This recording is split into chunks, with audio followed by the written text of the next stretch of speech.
9 de la mañana y 44 minutos. Seguimos avanzando en esta tertulia especial hoy con Álvaro Unchain, Nicolás Guigú, Claudia Mengual, Gonzalo Yeravide y la presencia de Andrés Escaliola. Miren lo que me viene acá a través de un amigo, no tiene nada que ver con el asunto que vamos a tratar, pero simplemente nos remite a otro tema que estábamos considerando. El Banco Central está haciendo un llamado para abogados y no acepta mayores de 40, salvo que sean empleados del banco. Claro. Es un dato interesante. Muy mala política. Claro, sobre todo cuando leíamos ese mensaje desde Canadá, ¿no? El Estado hace eso, ¿no? Es un llamado además para la unidad de prevención de lavado de activos, en fin. Bueno, ¿qué me dicen de este segundo tema? El Huffington Post publicó el miércoles una columna escrita por Jorge Mahfoud, titulada Carta abierta a Donald Trump. Mahfoud es escritor, arquitecto, doctor en filosofía por la Universidad de Georgia y profesor de literatura latinoamericana y pensamiento hispánico en la Universidad de Jacksonville. Se encuentra en ese país desde el año 2003. Lo bueno es que es oriundo de Tacuarembó, es el rasgo principal, oriundo de Tacuarembó. La carta abierta a Donald Trump dice, por ejemplo, usted ha tenido el enorme mérito de convertir la política en una perfecta campaña de marketing comercial, donde su eslogan principal tampoco ha sido muy sofisticado. Los mexicanos que llegan son violadores, criminales, invasores, y agrega, mucho antes de que su madre llegara de Escocia, los mexicanos tenían aquí sus familias y ya había dado nombre a todos los estados del oeste, ríos, valles, montañas y ciudades. La producción de La Mañana se comunicó con el escritor Jorge Mahfoud, quien afirma que la historia de cada país está hecha más de olvido que de memoria. Escuchemos a Mahfoud haciendo referencia... Eso en realidad lo decía Renan, sí, ¿no? Bueno, muy bien, está bien esa precisión, pero vamos a escuchar lo que decía precisamente Mahfoud en diálogo con Ivana Vázquez. A mí realmente no me preocupa lo que pueda pensar Donald Trump, porque es un señor que no va a cambiar ninguna idea, sino algunos de sus seguidores y votantes. La historia de cada país, lo que se considera cada país, generalmente está más hecha de olvido que de memoria, y precisamente esa es la intención de recordar lo que es la historia de este país. Como en cualquier otro país, se acentúan determinados caracteres, se simplifica por un proyecto de identidad o por ciertos intereses de ciertos grupos en el poder. Y entonces no está mal cada tanto recordar cuáles fueron ciertos hechos históricos. El concepto de Estados Unidos como un país donde se debe hablar inglés, toda la historia dice lo contrario. El español ha estado aquí 100 años antes, en la costa este y siglos antes en la costa oeste, la mitad para allá de la costa oeste. La cultura hispana es una cultura norteamericana. Mahfoud también afirma en su carta que la asimilación es violencia. Concretamente dice, en una sociedad verdaderamente abierta y democrática, nadie debería olvidar quién es para ser aceptado, por lo cual la virtud debería ser la integración, no la asimilación. Asimilación es violencia. En muchas sociedades es un requisito. Todas las sociedades donde el fascismo sobrevive de una forma u otra. Vamos a escuchar este tramo y luego quiero los primeros comentarios de Nicolás Guigú. En todos los aspectos, cuando alguien dice, por ejemplo, bueno, para pertenecer a este grupo, usted debe convertirse en esto otro. Bueno, eso es una secta, eso es un grupo cerrado. Bueno, no está mal si alguien dice, bueno, voy a pertenecer a X secta, debo aprender, cambiar quién soy y transformarme, convertirme, nacer de nuevo. En un país abierto y democrático, eso es más que una secta, un país cerradamente fascista, en el cual se obliga a la gente a olvidar quiénes fueron. Por ejemplo, en el caso de los migrantes, olvidar su propia lengua, olvidar su propia identidad para poder ser aceptado en su grupo. Eso obviamente es violencia. Es decir, nosotros, un grupo X, dominamos el poder político, social, económico, en los negocios, y exigimos que los otros, para ser aceptados, deben cambiar su idioma, cambiar su cultura, cambiar su forma de ser, su ideología, su religión, lo que sea. Y después, bueno, se vende por el costado el concepto falso de libertad e intolerancia, que es simplemente un discurso. Entonces, la asimilación es en gran medida una obligación de olvidar quiénes fueron para poder pertenecer a ese grupo.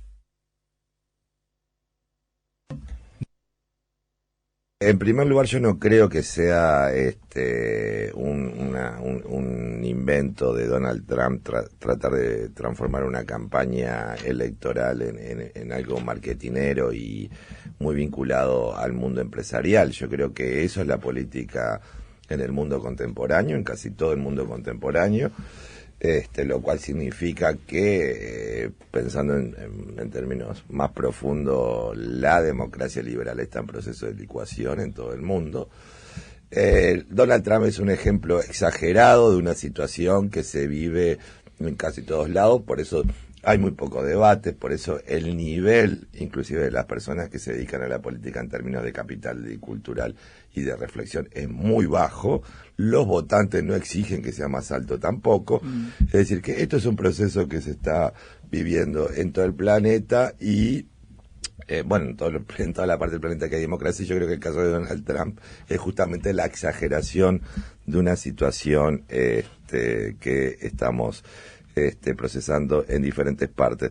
En cuanto al caballito de batalla del odio al otro, bueno, tampoco es nada nuevo, ¿no? Se usó en los diferentes sistemas totalitarios del estalinismo, el fascismo, el nazismo, también en momentos muy conservadores de democracias liberales, y él está atendiendo justamente al mexicano como el otro enemigo, como el extranjero que contamina justamente y trae un conjunto de distorsiones a los Estados Unidos.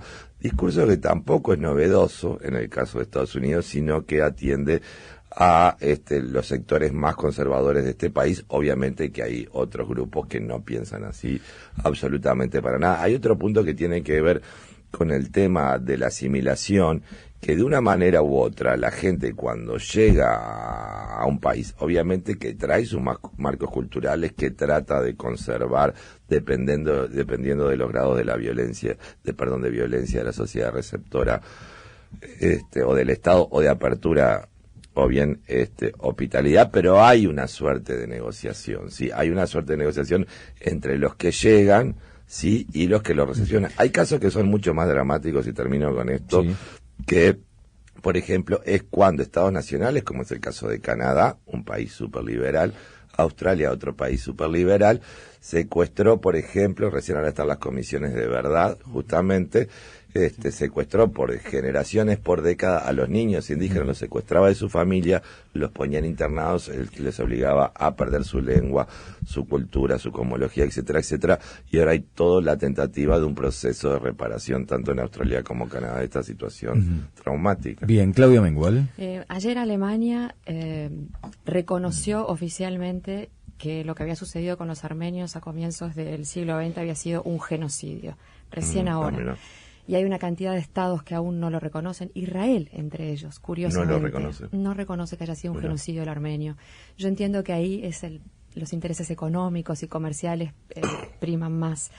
Lo que quiero decir es que hay que estar muy atentos a estos señores que son un poco payasescos, caricaturescos, como Trump, que desde su imagen muy particular, a su discurso por momentos tan absurdo que parece realmente irreal, parece que estuviera haciendo chistes, pero hay que tomarlos muy en serio, porque también lo vimos en otro señor que se llamó Adolfo Hitler, que tenía un discurso imposible y un histrionismo absurdo, hay que ver lo que eran esos discursos.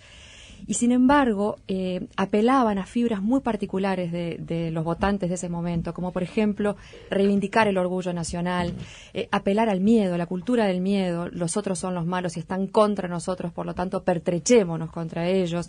Se hablan de aliados. Donald Trump permanentemente intercala en su discurso el concepto de los países aliados, nuestros aliados, los que están contra nosotros. Bueno, habla del Estado Islámico, que me parece, por supuesto, una aberración, pero es siempre crear ese enemigo que nos viene a atacar y por lo tanto nosotros podemos hacer cualquier cosa para ir contra ese enemigo.